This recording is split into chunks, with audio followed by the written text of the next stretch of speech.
No. Like a circle. Joseph Adamski, right now residing at 116 Eagle Court in Wilkes-Barre. I noticed what you put on here, and you will speak on any issue you'd like. What we're just asking is no names or, no, like, I don't want you to, You don't want my license. right, and that, you know, any other issue for obvious reasons. That's fine. Okay, before I start, I can probably let you look at these, and you'll start getting some idea where I'm going from there. Start. Okay, I'm really going to start with just a small history.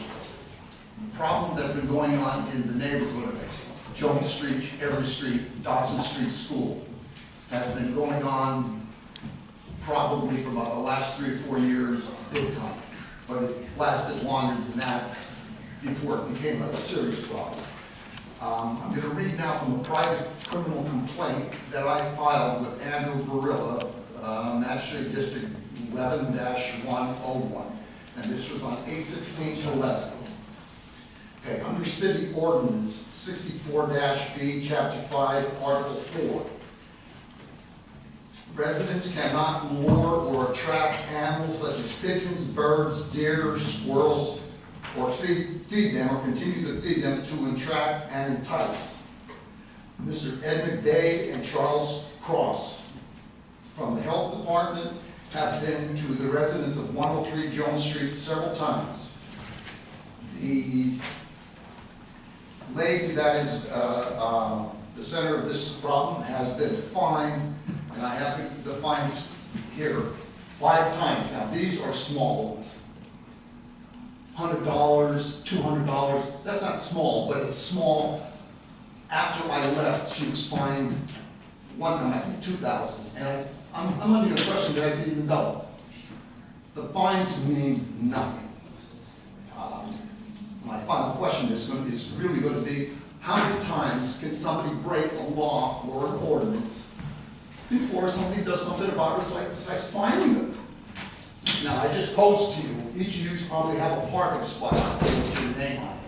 What happens if somebody parks in that spot? You call the police? Okay, what's he gonna do? Maybe he'll put a ticket on it, maybe he'll tow it. Fine. Next week, the person does it again and again, and always he's able to pay the fine. What does the city do? The city says, well, hey, we did what we're supposed to do. We fined them. That's it. I'm counting probably 6, 7 fines, maybe more.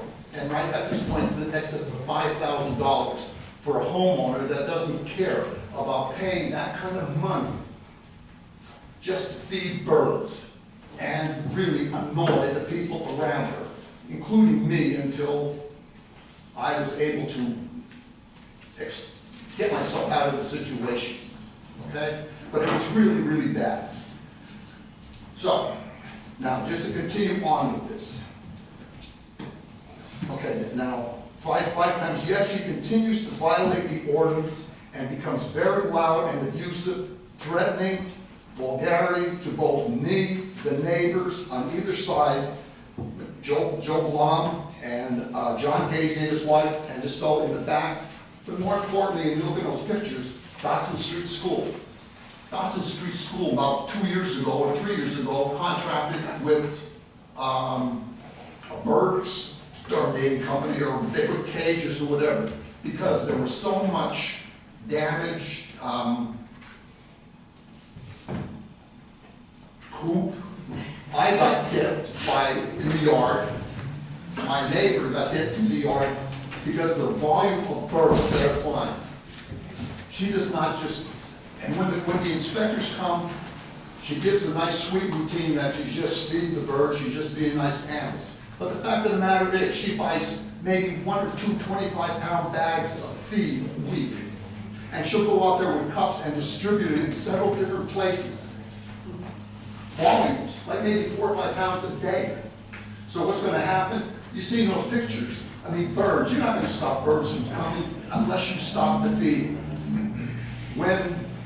I'll mention the names, when I was married to her, I offered to take her over to Kirby Park, any place she wanted to go to feed animals, to do whatever. That doesn't work. She wants to do what she wants to do, when she wants to do it. And if you say something contrary to what she is thinking, she becomes nasty. And I mean nasty, you wouldn't believe the way a woman can talk that isn't inebriated. She curses all kinds, bad. The neighbors, even children in the area can hear her. But again, I'm saying the school was affected by it, they have to pay money. The neighbors are affected by it, they had to pay money. I paid my dues, she got a pound of flesh out of me, but I'm out of it, okay? What we're gonna do, you're out of. Yeah, I really wanted to get a shot in I here. know. It is an issue, it's a concern. What we're gonna do is Attorney Vinsko and Drew McLaughlin will be in touch with you very shortly. Are you around tomorrow? Because I'm familiar with some of the situations, Drew is even more, and I don't want to air it out here for obvious reasons. If you're available tomorrow morning, I'm available, or Tuesday, whatever's good for you. No, I'm fine. Drew, what time can you do it tomorrow morning? Can we do like 11:30? I think it could work out. Why don't we do that? Yeah. Can you come down? 11:30? 11:30. Where do you want me to come? Why don't you come to the city attorney's office, which is on the second floor? Second floor, I'll find it. Okay, all right, well, I mean, thanks for letting me talk, and I'll tell you, I had more to go. You're because also welcome to go. Yeah, you're welcome to come. I want to take I definitely want to be there, take up because anybody's time. I'm getting killed.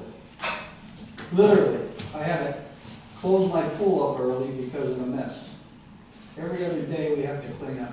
Because it may involve some legal issues, I want to make sure that it's not aired in public for, Okay, just one quick question, why legal issues? It says that she violated unlawfully ordinances several times. He'll review all of that. You know, we're not saying it's wrong or anything, I'm just saying that I prefer to do it in a private setting. Oh, okay, all right. Okay, so you're set for tomorrow? Tomorrow, 11:30, second floor.